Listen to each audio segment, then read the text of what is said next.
Quarto de Despejo, Diário de uma Favelada, de Carolina Maria de Jesus, para o vestibular da UFPR. A intenção desse vídeo é abordar alguns aspectos sobre este livro que está sendo cobrado no vestibular da Universidade Federal do Paraná. Eu vou abordar aqui, sem me ater se você leu ou não o livro, então eu vou falar sobre questões que podem comprometer uma primeira leitura, mas não são spoilers, afinal de contas, está na capa do livro, que é o Diário de uma Favelada. Se você é novo por aqui, se inscreva no canal para continuar recebendo os nossos conteúdos. Não se esqueça de deixar o like e comente aqui se você já fez a leitura, se você está com alguma dificuldade em algum trecho e como é que está a sua preparação para o vestibular da Universidade Federal do Paraná. Carolina Maria de Jesus é um evento na literatura brasileira. Parei, né? Porque daí a gente tem que pedir licença. E eu esqueci de pedir licença. A senhora me dê licença.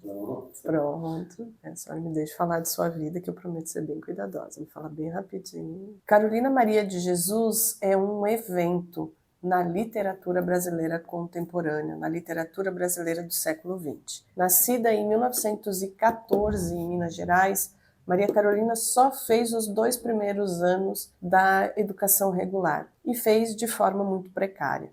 Muito provavelmente você já ouviu falar sobre a vida difícil que ela teve, da vida antes de chegar em São Paulo, o quanto ela, sendo negra, mulher, neta de escravizados, o quanto essa mulher precisou, em alguma medida, ter mais força e mais coragem do que aqueles que estavam ali à sua volta. Mas mesmo assim, ela não deixa aqueles que estão à sua volta se entregarem àquela realidade de favelização em que ela se encontrava. Em especial, a gente precisa levar em consideração o tempo histórico em que esses diários foram escritos. Porque o que a gente vai ter aqui, nessa edição em especial, nós vamos encontrar aqui uma seleção de alguns dos diários que ela escreveu. Então, o contexto histórico é importantíssimo para que a gente consiga visualizar o momento em que ela estava escrevendo. Então, lembrem-se que os diários foram escritos entre 1955 e 1961, que era justamente o período em que nós tínhamos o Juscelino Kubitschek como presidente do Brasil. Nesse momento, a gente vai ter uma grande modernização do país, seja na indústria automobilística, seja na construção civil, seja na metalurgia.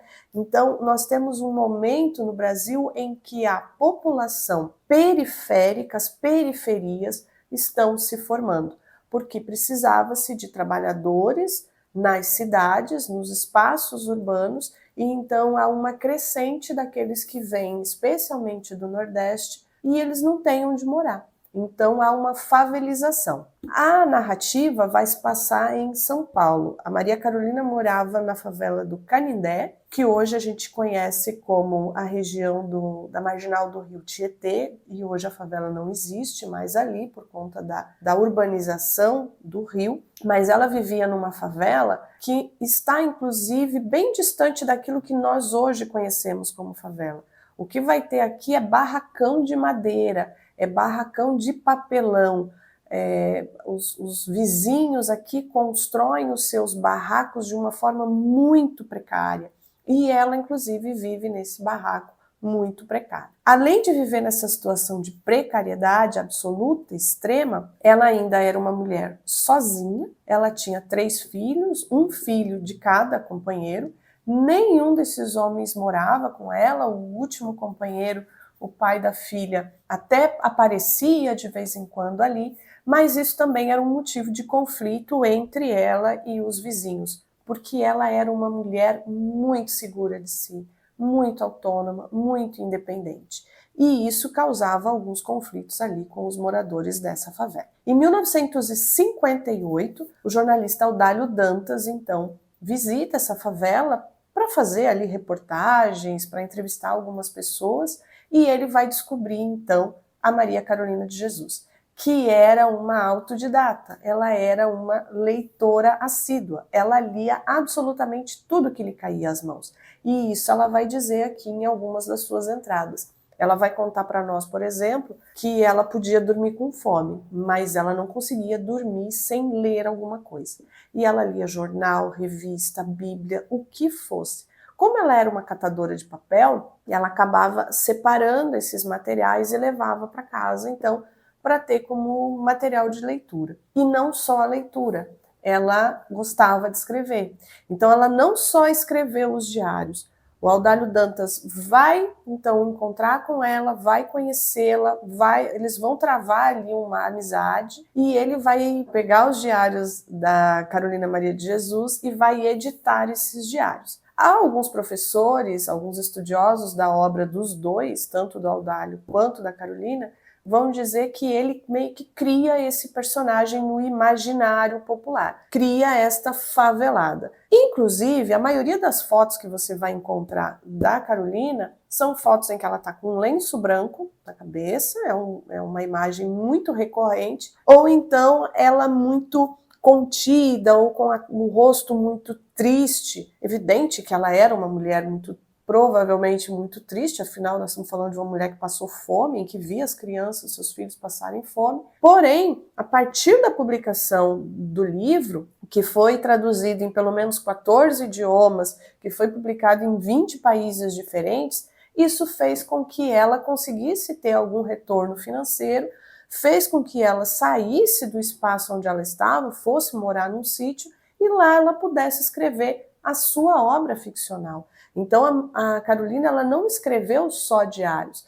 Tranquilamente, este aqui é o livro mais famoso dela, foi o que trouxe ela para o mundo, que deu luz aos seus escritos, mas ela é uma escritora também de ficção, certo? Inclusive com publicações, com resgate dos seus livros e publicações bem recentes. A gente voltando aqui para a escrita desse diário, a gente precisa pensar em algumas situações que são muito caras a quem está numa situação de favelização, que é a fome. Como, por exemplo, em uma das entradas ela diz o seguinte: fiz café para o João e o José Carlos, que hoje completa 10 anos, e eu apenas posso dar-lhe os parabéns, porque hoje nem sei se vamos comer. Então vejam, é o momento em que ela está ali comemorando o aniversário do filho, mas ela não sabe se ela vai comer. Mas, ao mesmo tempo, ela consegue ver beleza, ela consegue ver na vida algo de positivo.